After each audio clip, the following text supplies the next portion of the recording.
नमस्कार दोस्तों। चूंकि बिहार छोटे बीपीएससी का एग्जाम डेट दे चुका है, हम लोग ज्यादा समय न व्यतीत करते हुए हम लोग बिहार स्पेशल के बारे में देखेंगे। सबसे पहले देखेंगे हम लोग बिहार की स्थापना किस तरीके से हुआ, बिहार में कितने जिले आते हैं, हर एक जिले के स्ट्रक्चर, कौन कौन सा राज्य इससे लगता है, कौन सा देश इससे लगता है, सब कुछ के बारे में हम लोग आज डिस्कस करेंगे। तो 12 दिसंबर 1911 ईस्वी को दिल्ली दरबार का आयोजन किया गया, जिसमें बंगाल प्रांत से बिहार को अलग किया गया और अलग करने की घोषणा की गई। और 22 मार्च 1912 ईस्वी को इसे अलग किया गया। इसलिए हम लोग बिहार दिवस कब मनाते हैं? 22 मार्च को मनाते हैं, क्योंकि पूरा अस्तित्व में 1 अप्रैल 1912 ईस्वी को आया था। तो हम लोग धीरे धीरे बात करते हैं। सबसे देखते हैं, पहले ऊपर नेपाल देश से लगता है। ऊपर किसकी सीमा? नेपाल देश से लगता है। इधर यूपी से लगता है, पश्चिम में यूपी से लगता है। इधर दक्षिण में झारखंड से लगता है और इधर पूर्व में पश्चिम बंगाल से लगता है। पूर्व में पश्चिम बंगाल से लगता है। तो देखेंगे इसके सीमा, बिहार का सीमा किस किस देश से, कितने राज्यों से लगता है? तो 3 राज्यों से और 1 देश से लगता है। देश में उत्तर में कौन है? नेपाल देश से लगता है। पूर्व में पश्चिम बंगाल से लगता है। दक्षिण में झारखंड से लगता है और पश्चिम में उत्तर प्रदेश से लगता है। तो सबसे पहले हम लोग देखते हैं नेपाल देश से लगने वाले जिलों के बारे में। सबसे पहला आता है पश्चिम चंपारण, पूर्वी चंपारण, सीतामढ़ी, मधुबनी, सुपौल, अररिया, किशनगंज। तो हमारा नेपाल देश से सीमा, बिहार की सीमा नेपाल देश से 7 जिले लगते हैं, जिसमें कौन कौन सा आता है ध्यान से देखिएगा।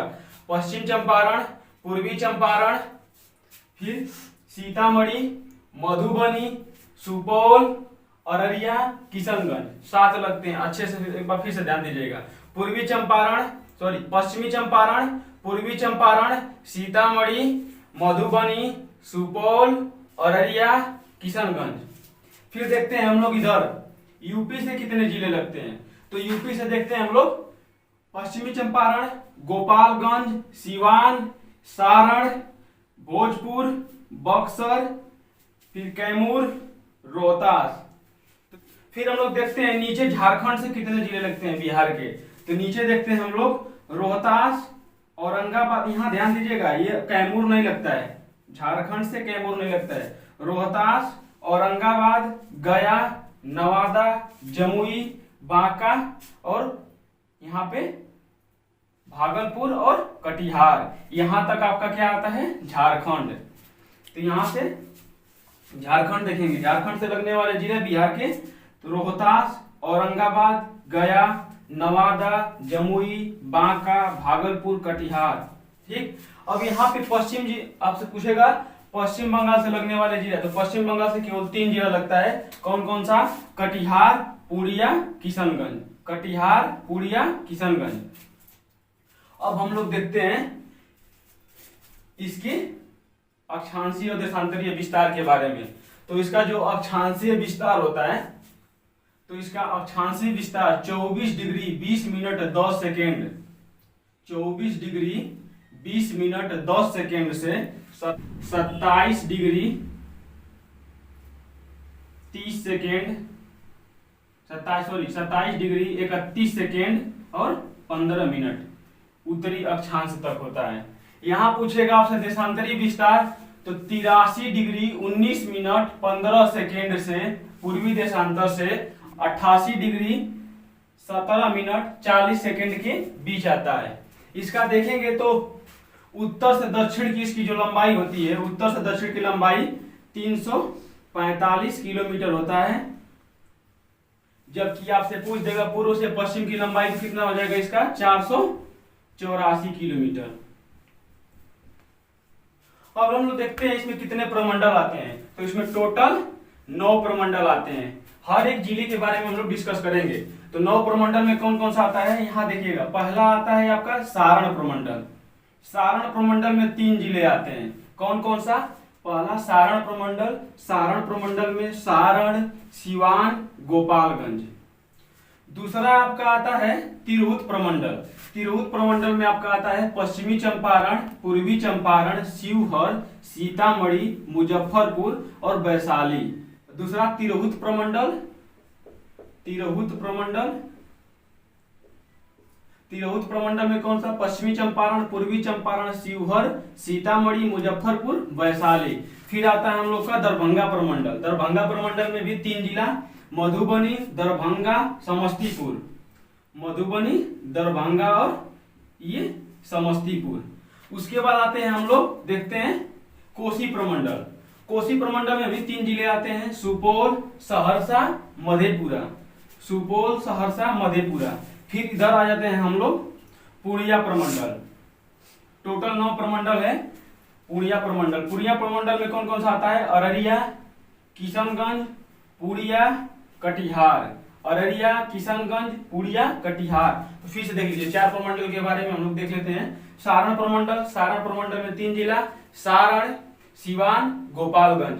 फिर देखते हैं ऊपर तिरहुत प्रमंडल। तिरहुत प्रमंडल में पश्चिमी चंपारण, पूर्वी चंपारण, शिवहर, सीतामढ़ी, फिर मुजफ्फरपुर और वैशाली। फिर हम लोग देखते हैं दरभंगा प्रमंडल। दरभंगा प्रमंडल में भी 3 जिले आते हैं, मधुबनी, दरभंगा, समस्तीपुर। फिर हम लोग देखते हैं कोसी प्रमंडल। कोसी प्रमंडल में भी 3 जिले, सुपौल, सहरसा, मधेपुरा।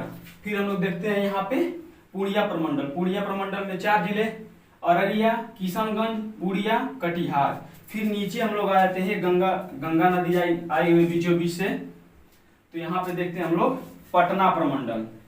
यहाँ पे पटना प्रमंडल में 6 जिले आते हैं, नालंदा, पटना, भोजपुर, बक्सर, कैमूर, रोहतास। पटना प्रमंडल में नालंदा, पटना, भोजपुर, बक्सर, कैमूर, रोहतास। फिर नीचे देखते हैं हम लोग मगध प्रमंडल। मगध प्रमंडल में आता है आपका औरंगाबाद, अरवल, गया, जहानाबाद, नवादा। औरंगाबाद, अरवल, जहानाबाद, गया, नवादा। अब हम लोग देखते हैं ये वाला प्रमंडल, मुंगेर प्रमंडल। मुंगेर प्रमंडल में आता है आपका जमुई, शेखपुरा, मुंगेर, लखीसराय, खगड़िया, इतना ही आता है। लास्ट आता है आपका भागलपुर प्रमंडल। भागलपुर प्रमंडल में केवल 2 जिले आते हैं, एक आपका आता है भागलपुर, दूसरा आता है आपका बांका। एक भागलपुर, दूसरा बांका। तो आपसे पूछेगा सबसे ज्यादा जिले वाला प्रमंडल तो कौन सा है? पटना प्रमंडल। सबसे कम जिले वाला प्रमंडल भागलपुर प्रमंडल हो जाएगा। फिर यहाँ हम लोग देखते हैं क्षेत्रफल की दृष्टि से सबसे बड़ा जिला कौन है? पश्चिम चंपारण। क्षेत्रफल की दृष्टि से सबसे बड़ा जिला पश्चिम चंपारण है। और क्षेत्रफल की दृष्टि से सबसे छोटा जिला जो है आपका शिवहर आता है। और शिवहर में पूछेगा बिहार में सर्वाधिक जन घनत्व वाला जिला शिवहर है। सबसे कम क्षेत्रफल वाला जिला शिवहर है। फिर यहाँ आपसे पूछेगा न्यूनतम साक्षरता वाला जिला, सबसे कम पढ़े लिखे वाला जिला कौन सा है? पूर्णिया है। न्यूनतम पुरुष साक्षरता वाला जिला यही पूर्णिया है। फिर पूछेगा आपसे सर्वाधिक साक्षरता वाला जिला रोहतास। सर्वाधिक पुरुष साक्षरता वाला जिला रोहतास। सर्वाधिक महिला साक्षरता वाला जिला रोहतास। फिर पूछेगा आपसे सर्वाधिक लिंगानुपात वाला जिला, सर्वाधिक लिंगानुपात वाला जिला गोपालगंज हो जाएगा। फिर पूछेगा न्यूनतम लिंगानुपात वाला जिला मुंगेर हो जाएगा। तो इतना ध्यान दीजिएगा। इतना था आपका बिहार के बारे में। हम लोग देखते हैं बिहार की जिला। बिहार में टोटल 38 जिला है। सामुदायिक विकास खंड अनुमंडल कितना है अर्थात तहसील कितना है? यहाँ पे 101। सामुदायिक विकास खंड कितना है? 534। कुल पंचायत कितना है? 8406। राजस्व कुल कितने ग्राम है? 45,103। कितने नगरीय समूह है? 14 है। कितने महानगर है? तो एक सबसे बड़ा महानगर है कौन? पटना। इसमें कितने विधानमंडल आते हैं? तो विधानमंडल 2। एक होता है आपका विधानसभा और एक होता है आपका विधान परिषद। विधानसभा में सीटों की संख्या 243 और विधान परिषद में सीटों की संख्या 75 है। जबकि यहाँ पे लोकसभा में सीटों की संख्या 40 है, राज्यसभा में सीटों की संख्या 16 है। पूछेगा आपसे लोकसभा में अनुसूचित जातियों की सीटों की संख्या कितनी है? 6 है। तो इतना ध्यान दीजिएगा यहाँ पे। आज के लिए इतना ही। नेक्स्ट अगले वीडियो में हम लोग देखेंगे।